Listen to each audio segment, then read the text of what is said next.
Gudoomiyaha Gobolka Shabeellaha Hoose Cabduqaadir Sheekh Maxamed Nuur Siidi oo maalmihii ugu dambeeyay ku sugnaa degmada Afgoye ee gobolka Shabeellaha Hoose isla markaana ka waday isla xisaabtan ku aadan dhanka maamulka ayaa maanta waxa uu dhanka kale kulan la qaatay hay'adaha gargaarka ee ku sugan gobolka Shabeellaha Hoose gaar ahaan degmada Afgoye. Ugu horeyn Axmed Yuusuf oo ah gudoomiye ku-xigeenka amniga ee gobolka Shabeellaha Hoose ayaa waxa uu sheegay in loo baahan yahay in hay'adaha gargaarka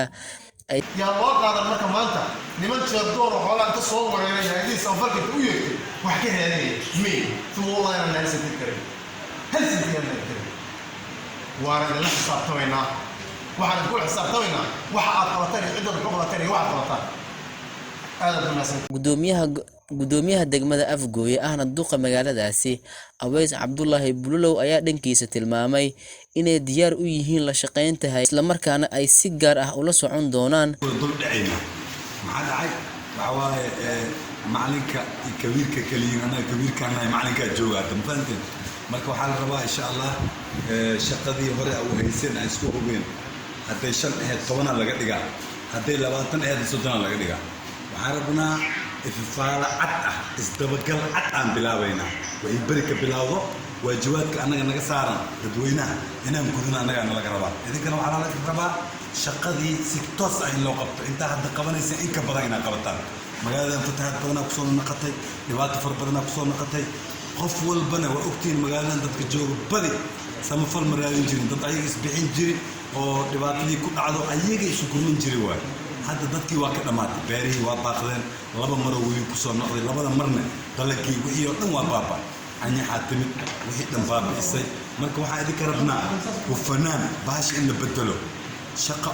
muuqato oo annaga laga qanci karo shacabkan aan dhigi karno shaqadaasaan qabanay hay'ad kastana shaqada ay qabatay kaalina ku siin doonaa insha Allah shahaadooyin aan bixinaynaa waxa idin ka rabaa nin walba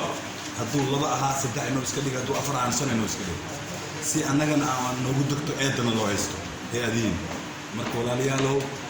haddana insha Allah aad u mahadsantiin wicitaankooda. Gudoomiyaha gobolka Shabeellaha Hoose Cabduqaadir Sheekh Maxamed Nuur Siidi oo ugu dambeyn soo gabagabeeyay kulanka ayaa waxa uu tilmaamay in loo baahan yahay in hay'adaha samafalka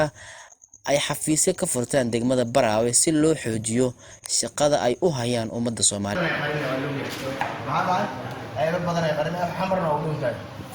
yubfut waxa la yiraahdaa jirmada marka biyaha la dabaalan halka qofka intuu yimaado soo baxa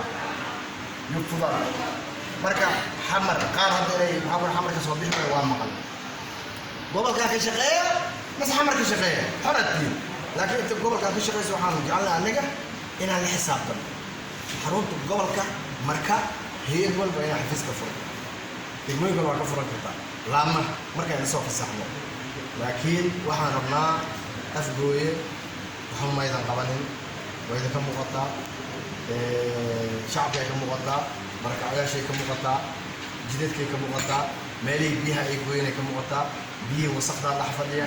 qaar cagaartay lulumo ku dhashay kanaaco ku dhashay ilaahay hortiisa lagu xisaabina inta kanaaco dhimata inta bakteeriyo dhimata